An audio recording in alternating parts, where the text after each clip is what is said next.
Guérir en soi, l'émission du bien-être ou comment prendre soin de soi. Je m'appelle Florence Marcillac, je suis énergéticienne et guérisseuse. J'ai créé ce podcast pour vous faire découvrir des gens qui font du bien, des pratiques qui peuvent vous aider à trouver l'équilibre et la paix. Bonne écoute. Estelle Richir, bonjour. Bonjour. Je suis ravie de vous accueillir dans l'émission Guérir en soi. Merci, moi aussi je suis ravie de participer. Je suis d'autant plus ravie que je suis sur mon nouveau secteur, donc Espalion, Nord-Aveyron, et vous êtes ma première thérapeute de ma nouvelle contrée. Très bien, avec plaisir. On va dire ça comme ça. Donc Estelle, je vous permettais que je vous appelle Estelle. Oui, bien sûr. Vous êtes donc praticienne en santé humaniste. Oui. Alors je vais découvrir ce que c'est la santé humaniste. Je ne sais pas du tout en quoi cela consiste. Et donc voilà, je vous demande tout simplement de nous présenter votre activité et qu'est-ce que c'est. Alors, la santé humaniste, c'est une thérapie énergétique dans laquelle on va aller travailler grâce au pouls, pour questionner le corps en fait avec le pouls, sur la problématique qu'a la personne qui vient nous voir, aller trouver l'origine. Comme un galet, quand on fait des ricochets, là, hop, il y a plusieurs strates. Et bien nous, on va aller à l'origine, là où le galet est tombé. Le premier point. Voilà, oui. Alors, on peut ne pas y arriver du premier coup. C'est-à-dire, on va petit à petit essayer d'aller trouver cette origine. Donc dans notre mémoire cellulaire, donc on va aller travailler sur la mémoire cellulaire, la mémoire émotionnelle. On utilise comme outils, on a des outils qu'on utilise aussi en kinésiologie, le testing musculaire notamment. On va donc questionner aussi la personne et lui faire prendre parfois certaines prises de conscience par cet outil. On a des points de digitoponcture. Donc ce sont des points qui ont été élaborés par des acupuncteurs, en médecine chinoise, et donc des circuits, voilà, donc selon l'endroit, parce qu'en fait nous on ne parle pas en chakra, on parle en espace. Bon, en fait, voilà, on a plus ou moins des jargons un peu différents qui reviennent un petit peu au même. Donc on va aller travailler sur l'endroit, le chakra qui dysfonctionne, voilà, cet espace qui est un peu perturbé. Et donc on va pouvoir établir soit par ces points de digitoponcture, donc voilà, selon l'endroit où c'est, on a des protocoles, ou on peut aller aussi, quand on va connaître bien la personne qui travaille avec nous, parce que c'est un travail à deux, forcément, on va aller donc en ayant une baisse de conscience, en fait, en amenant la personne à être très relaxée. Elle va pouvoir avoir accès à sa mémoire interne. Donc ça peut être comme l'enfant intérieur, ça peut venir encore plus loin, ça peut être pendant la conception, l'antéconception. En santé humaniste, on estime que 9 mois avant la conception, il y a déjà la présence de l'âme qui va s'incarner. Voilà, d'accord, c'est très beau. Et on peut même avoir des mémoires qui ne sont pas les nôtres, puisque de toute façon, dans nos cellules, nous avons des cellules de nos aïeux. Oui. Et donc, il se peut que nous ayons des blocages qui viennent de mémoires de nos ancêtres. Ce qu'on appelle les mémoires transgénérationnelles. C'est ça. C'est ça, en fait. Oui. Donc voilà, on peut arriver ça peut être aussi dans la vie actuelle un point douloureux, un décès, quelque chose qui est venu perturber notre équilibre. Vous parlez d'engrammer aussi ou pas forcément? Non, on ne parle pas d'engrammer. Non, mais en fait... disons que ça fait écho quelque part et on trouve la trace. Voilà, on retrouve la trace. Ouais. D'accord. Voilà. Est-ce que c'est pour les grands, les petits... Tout âge, oui. Bon, c'est vrai que c'est difficile de faire un travail comme ça quand on a déjà un certain âge, parce que de se remettre en question quand on a déjà beaucoup d'années, ça peut être très douloureux. Je trouve ça beau. C'est beau, mais ça peut être à double tranchant quand on commence très tard. Et les petits aussi, les enfants, alors c'est assez époustouflant. Donc moi j'ai fait une spécialisation là pour pouvoir m'occuper des enfants. Et donc c'est très impressionnant en fait la manière dont alors moi j'ai pas eu l'occasion de le faire moi-même, mais quand j'étais en formation sur des bébés, mais c'est impressionnant les réactions du bébé quand on vient. C'est pour ça qu'il faut être bien aguerris parce que c'est le seul moment, c'est avec les enfants qu'on vient leur raconter leur histoire en fait. C'est beau ce que vous dites. Et alors qu'avec les adultes, on les laisse venir eux-mêmes à l'histoire, c'est eux qui doivent la trouver. Nous, même si on a la perception avec le pouls, on a compris des choses, on ne le dit pas. Parce que c'est à la personne de le trouver elle-même. Et ça, en fait, notre professeur, donc ma professeure qui est Martine Savès, qui a inventé cette méthode, a passé beaucoup de temps à nous vraiment insister sur le positionnement de thérapeute. C'est-à-dire que absolument pas, nous ne devons prendre la main sur ce que va ressentir la personne, même si nous avons des informations qui peuvent nous arriver, parce qu'évidemment on s'entraîne à capter des choses, et puis de toute façon on capte aussi des choses avec le pouls, avec le corps de l'autre, mais si la personne n'est pas prête à le recevoir, absolument, voilà, c'est pas à nous d'aller dire à la personne des choses qu'elle n'est pas prête à entendre. Donc toujours on teste. En fait, ce qui est bien, c'est qu'avec cet outil du pouls, on teste toujours si on vient de recevoir une information, est-ce que la personne est prête à l'entendre? Non. Ah, alors on se tait. Sinon, si vous sentez, vous pouvez l'aiguiller un peu. Oui, alors oui, on peut, bien sûr. Oui. Et après, c'est à elle de faire le boulot parce que nous, on n'a pas l'information. On a une partie de l'information, mais pas tout. Par exemple, voilà, pour vous donner un exemple concret, je vais trouver que la personne là, elle ne trouve pas, par exemple, l'âme sœur, on va dire. On vient me consulter parce qu'elle n'arrive pas à trouver l'âme sœur. Et moi, donc en faisant le bilan au pouls, je trouve qu'il y a un dysfonctionnement, je sais pas moi, pendant la grossesse, en lien avec sa maman. Et alors là, peut-être le pouls peut me dire, oui, mais elle n'est pas prête à l'entendre. Donc là, je ne dis rien. Ou alors, oui, elle est prête à l'entendre, je le dis. Et là, en fait, ça va faire son travail. Elle va les rechercher. Et puis après, moi, évidemment, je fais aussi un point de digitoponcture si on n'est pas prêt encore à aller voir vraiment loin. Sinon, après, quand on se connaît, on peut, voilà, je vais amener la personne à se relaxer. Et donc, comme ça, elle pourra avoir un accès à sa mémoire cellulaire. Et les informations vont arriver toutes seules. C'est-à-dire...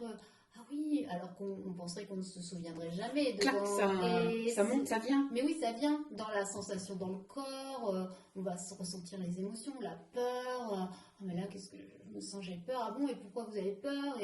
Et en fait, la personne d'aujourd'hui qui est là sur la table de consultation va aider l'enfant intérieur ou la personne qui était là à cet âge-là. Donc en fait, elle s'aide elle-même, elle aide la partie d'elle-même qui a eu ce dysfonctionnement ou ce traumatisme qui vient faire dysfonctionner encore aujourd'hui parce que c'est enregistré comme ça dans la cellule. Donc en fait nous c'est comme s'il y avait un château de cartes, mais là il y en a une, elle est très mal placée et donc on est obligé de tout mettre à plat pour remonter. Et donc c'est ce qu'on fait avec ce travail mémoire cellulaire. Donc on va faire reprogrammer, vous me parlez d'engrammer, mais nous on parle plutôt de reprogrammation. On va reprogrammer la cellule parce qu'elle a eu cette info là. Et il se peut que aujourd'hui, alors l'exemple aussi qui est assez marquant, c'est les enfants qui sont, par exemple, un enfant qui, tout début de grossesse, la maman n'en voulait pas de cet enfant. Elle s'est dit, ah non, c'est encore une grossesse, le rejet, déjà 3 ou 4. Voilà. Il y a un sentiment de rejet qui est très court, parce qu'après, quelques semaines après, finalement, c'est chouette, encore un enfant, je suis contente, elle va très bien vivre la grossesse, être heureuse, etc. Mais il se peut que la petite cellule a entendu ça. Et là, elle a capté ça, cette petite cellule qui va se développer avec ça en tête. Et donc, on peut avoir un enfant qui va être hyperactif parce qu'il va vouloir montrer à sa maman qu'il est bien là. Oui, je suis là, t'inquiète, je vais bien venir t'embêter comme tu l'as cru là. Ou au contraire, ah mince, ma maman ne me veut pas, alors on va voir quelqu'un qui est très introverti, qui va pas vouloir... Puis la peur de l'abandon. Du rejet, c'est énorme. C'est énorme. Ça joue dans tellement de plans sur la vie, c'est énorme. Donc voilà, alors après effectivement, quand on se dit, comme je parlais du galet qui a fait les ronds dans l'eau, on voit aussi nous comme un oignon, on enlève une peau, puis il y en a une autre, et puis on peut aller revoir. Moi ça m'est arrivé combien de fois, donc parce que dans mon cursus il y a énormément de pratiques sur soi.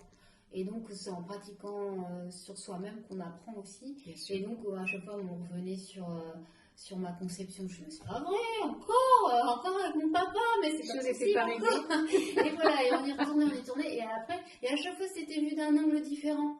En fait, c'est comme si on était notre cellule, c'est un diamant, en fait. Et Donc, vous il y a tournez toutes les tellement de facettes. facettes et on va avoir plein de facettes. Il se peut qu'il y ait un même événement, on pense qu'il est guéri, il est guéri sur un certain plan. Puis, en fait, C'est ce que j'allais on vous y demander. revient. En fait, il faut guérir chaque facette. Enfin, s'il y a besoin. S'il y a besoin. S'il y a besoin. S'il y a besoin. Après, c'est vrai que voilà, il y a. Je pense si on veut, on peut travailler tout le temps. Moi, j'adore ça, travailler sur moi. Je trouve que c'est tellement. Ben, ça commence par soi, j'ai envie de C'est dire. ça. Et il faut commencer par soi. Oui. En toute chose d'ailleurs. Ben oui. Commencer par soi. Mm. D'ailleurs, prendre soin de soi, c'est effectivement commencer à se guérir soi. Et ben voilà. Ça commence par on soi. en revient à votre. Oui. À votre Alors, thème guérir en soi. Oui, on a parlé donc avec Estelle en off avant de commencer. C'est qu'effectivement, ça commence par soi. Et oui. Ouais. Et c'est pour ça que moi, j'allie ce que je fais en santé humaniste avec la parentalité, parce que moi, la parentalité, c'est un sujet aussi qui me touche beaucoup, parce que personnellement, j'ai fait un pas de géant, en fait, du moment où j'ai eu mon premier enfant, après mon troisième enfant, mais c'est énorme, toutes les prises de conscience que j'ai eues, et pour moi, donc voilà, ça vient me toucher, parce que j'ai envie qu'il n'y ait pas que moi. C'est beau, c'est un beau cadeau que vous leur faites. Mais oui, mais j'ai du mal voilà, je propose des ateliers régulièrement et ceux que j'ai proposés ont été une grande réussite, mais pour les faire venir, les parents, je sais pas. Et ce qui fait que...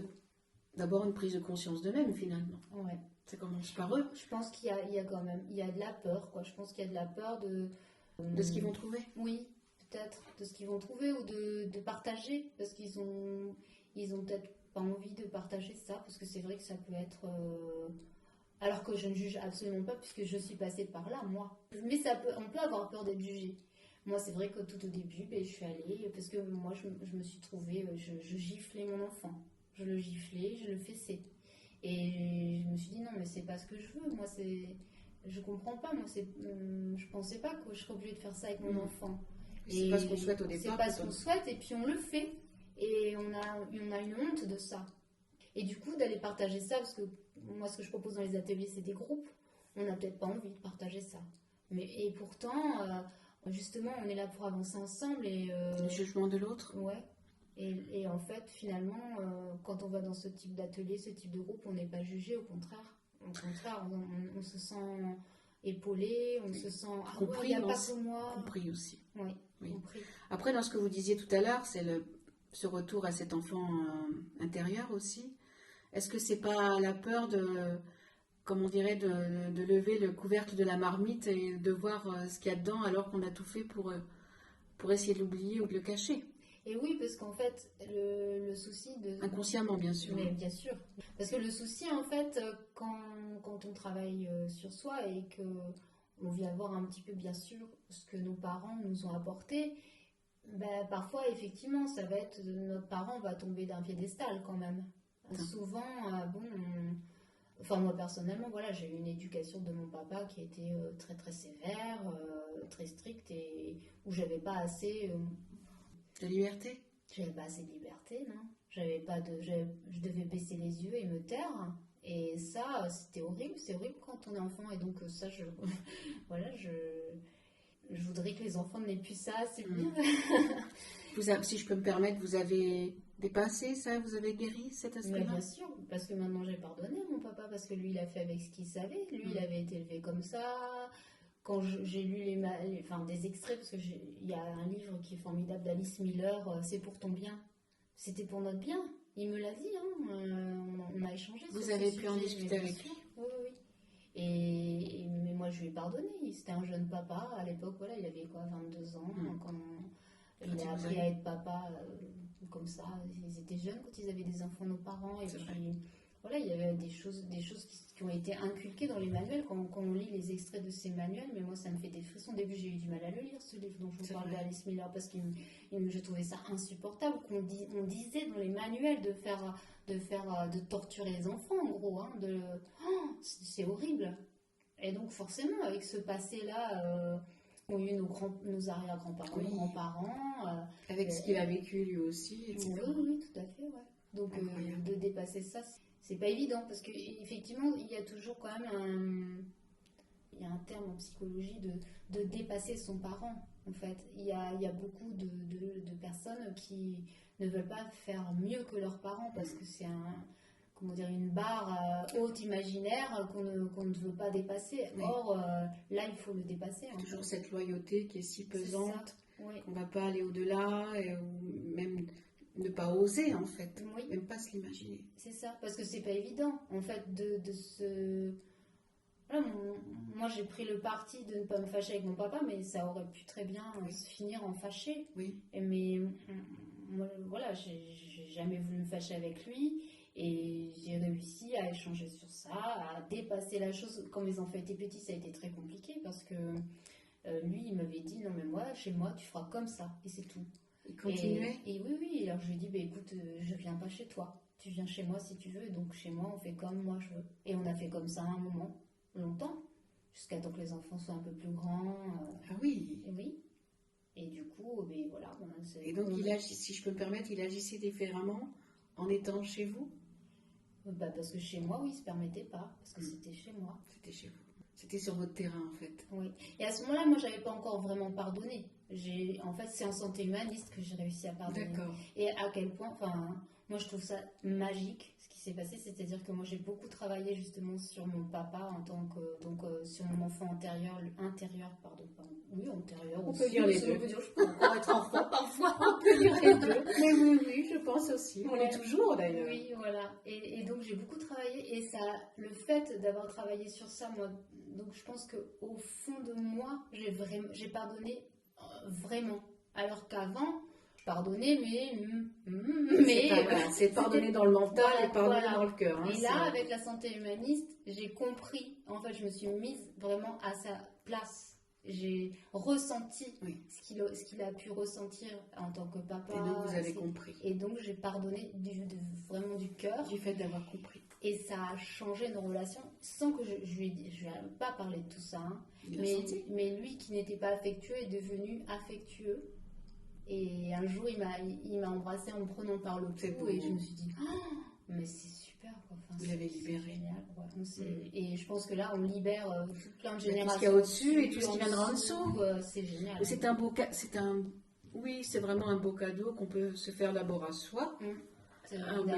À tous les niveaux. Ouais. Après, par expérience aussi, le pardon, c'est d'abord pour soi. Oui.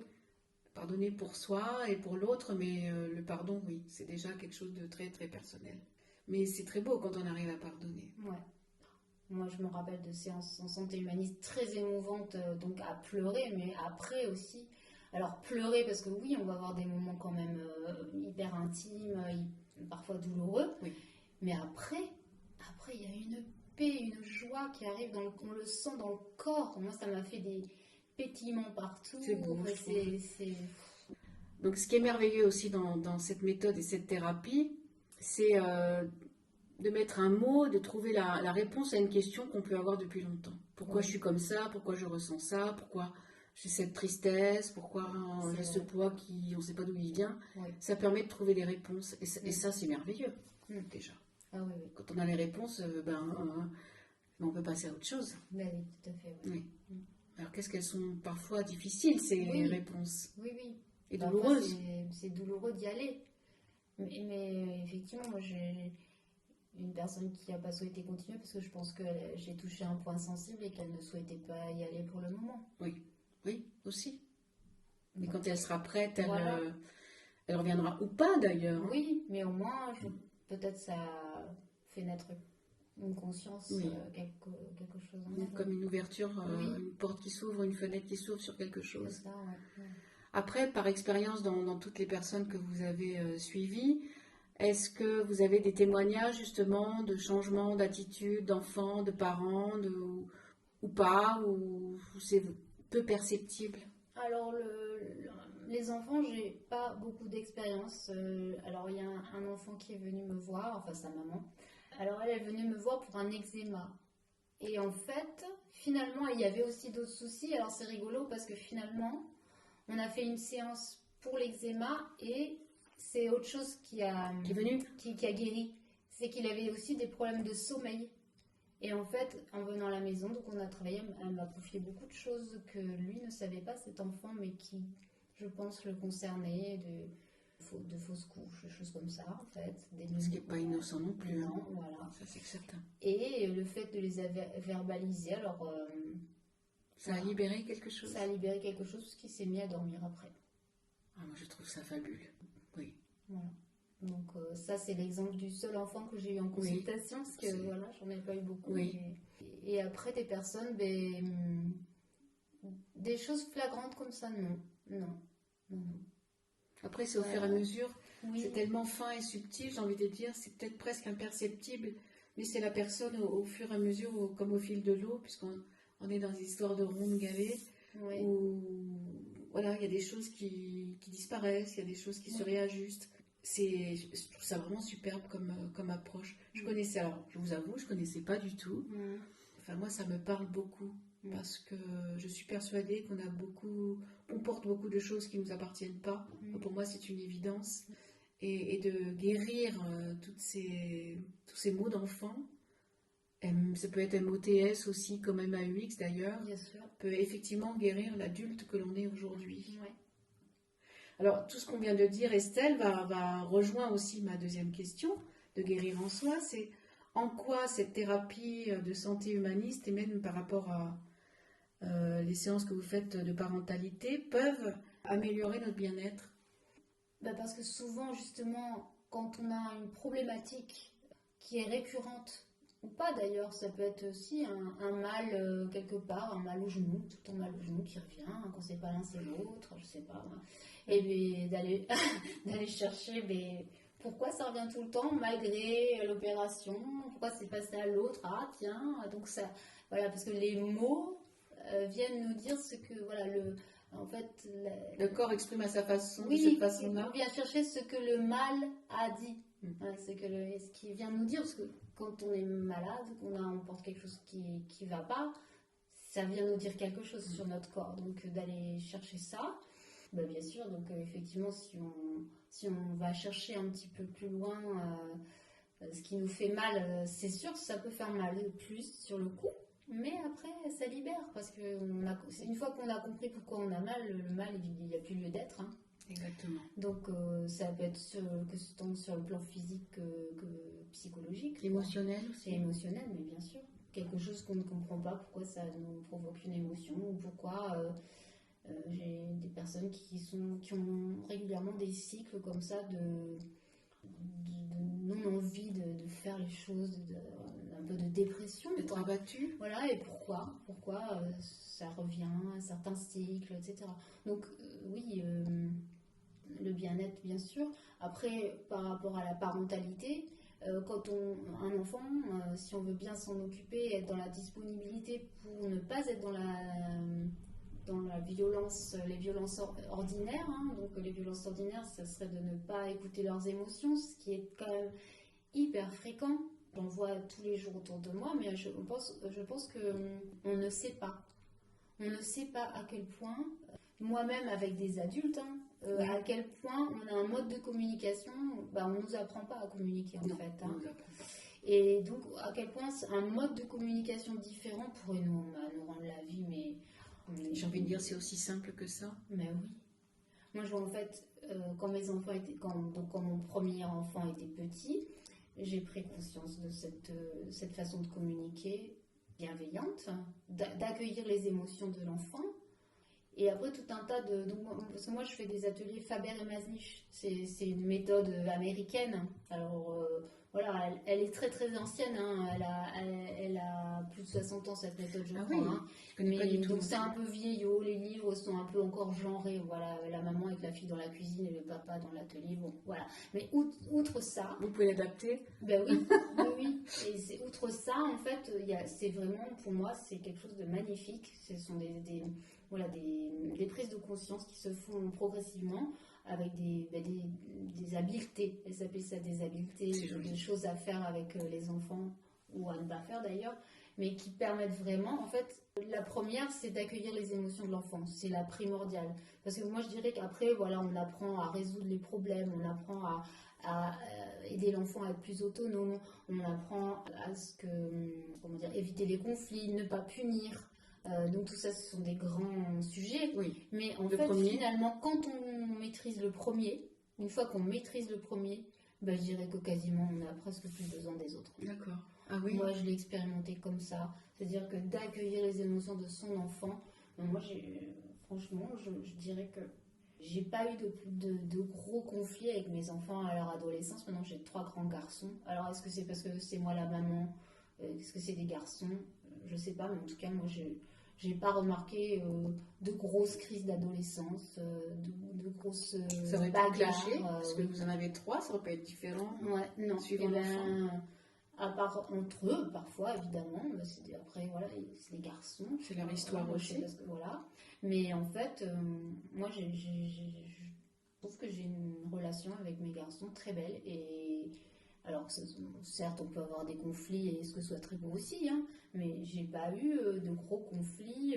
C'est plus compliqué. On a toujours réussi à parler. Et moi, je pense que l'accueil des émotions, c'est primordial. Et moi, en fait, je me rends compte que quand je suis vexée ou quand je suis pas bien, mais je me rends compte que quelque part, en fait, finalement, un adulte de mon entourage n'a pas écouté mon émotion. Et c'est comme une frustration. Ouais. C'est-à-dire parce qu'en fait, tout de suite, on veut être dans le conseil.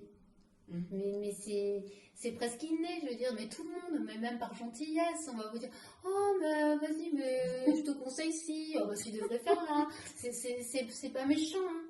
C'est pas méchant du tout. On n'a plus envie d'entendre ça. Mais non, voilà. Et en fait, on se sent mais vraiment infantilisé. Mais je crois que vraiment dans ce pays, on est infantilisé.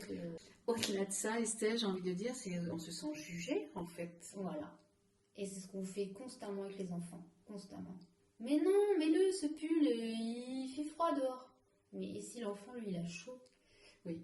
On n'est pas dans l'écoute de l'autre. Non, et dans les écoles, dans les endroits où on garde les enfants, les temps périscolaires et tout. Moi, j'ai eu l'occasion de travailler, là, de faire des petits extras, là, ça me... Il y a du boulot, hein. Est-ce que on peut dire un peu plus loin de ça, c'est le fait, un manque d'individualité. On les met tous dans le même pot, avec la même étiquette. On est obligé, parce qu'on n'a pas le temps. On n'a pas le temps, il n'y a pas assez de monde.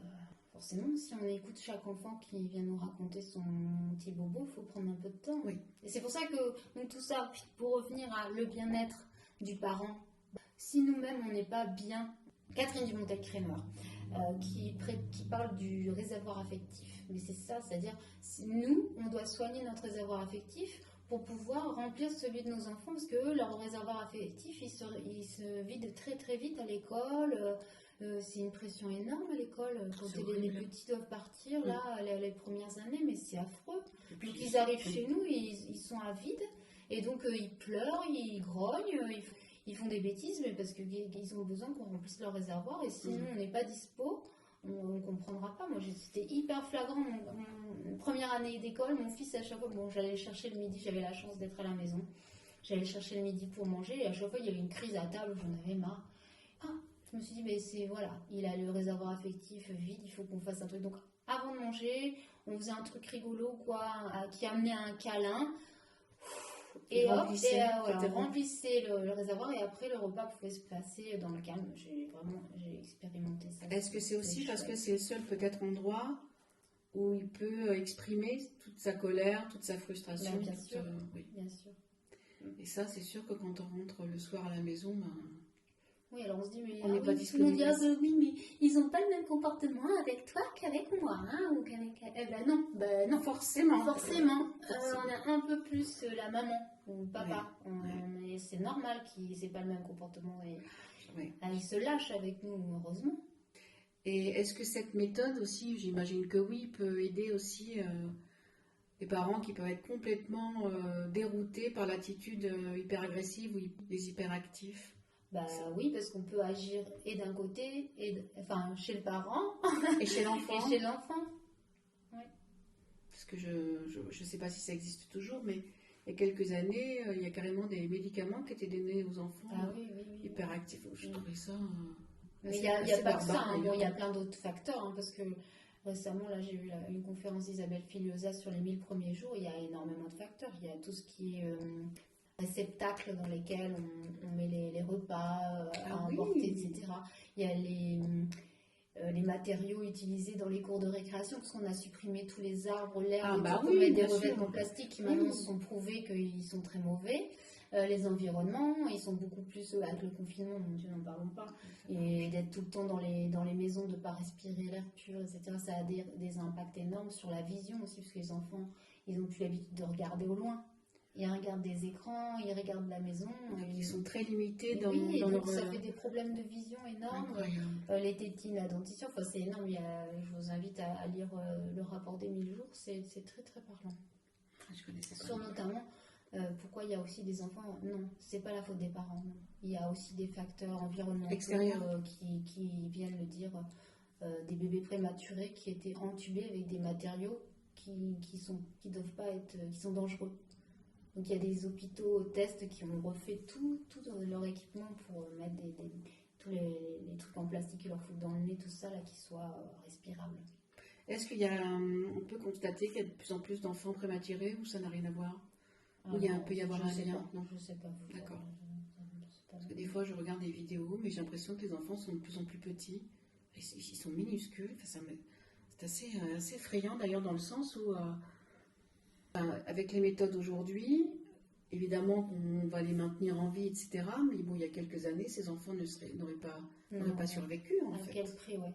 Justement, j'ai lu un livre de... Alors sans vouloir choquer personne, hein, non. c'est pas ce que je veux dire, mais... Non, moi j'ai lu un livre du monsieur qui a inventé le liquide qu'ils injectent aux tout petits pour qu'ils puissent respirer, parce que sinon leurs poumons ne sont pas prêts, et qui disait que presque il regrettait d'avoir inventé ça.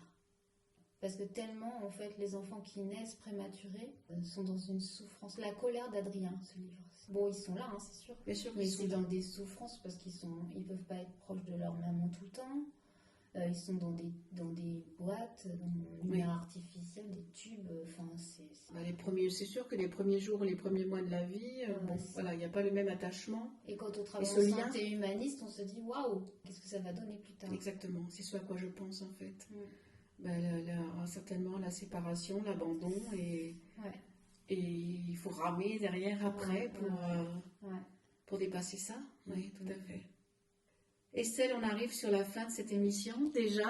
On pourrait parler pendant des heures parce que c'est vraiment on se connaît pas mais on se parlera par ailleurs. C'est vraiment des sujets qui me touchent profondément parce que je suis moi-même une prématurée et j'ai vécu cette entre guillemets mise en boîte dans une couveuse il y a quelques années maintenant.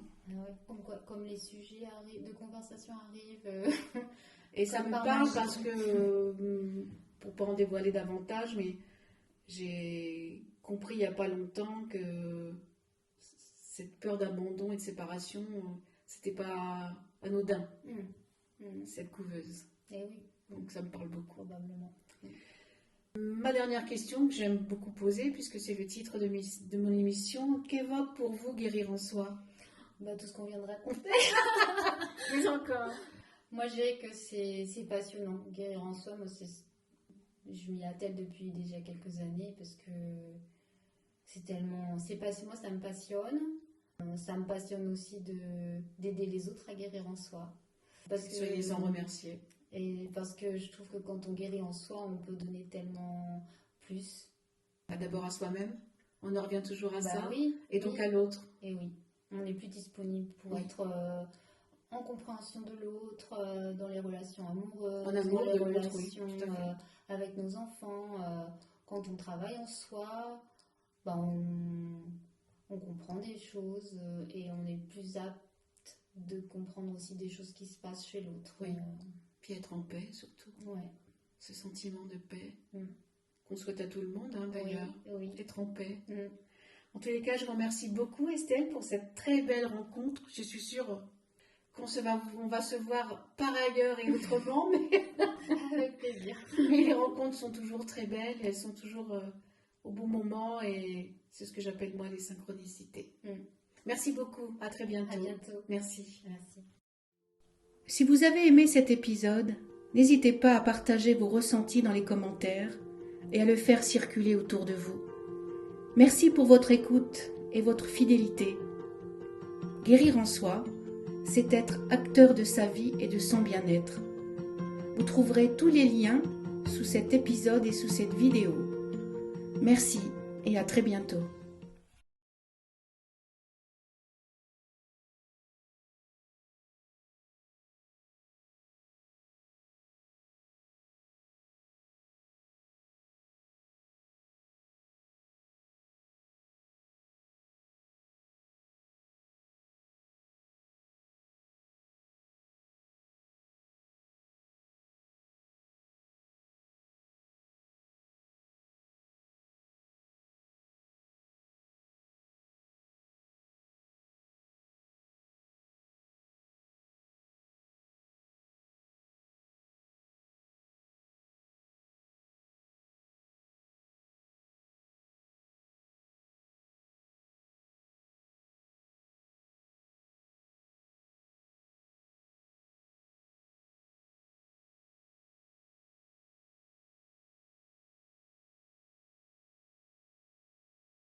Si vous avez aimé cet épisode, n'hésitez pas à partager vos ressentis dans les commentaires et à le faire circuler autour de vous. Merci pour votre écoute et votre fidélité. Guérir en soi, c'est être acteur de sa vie et de son bien-être. Vous trouverez tous les liens sous cet épisode et sous cette vidéo. Merci et à très bientôt.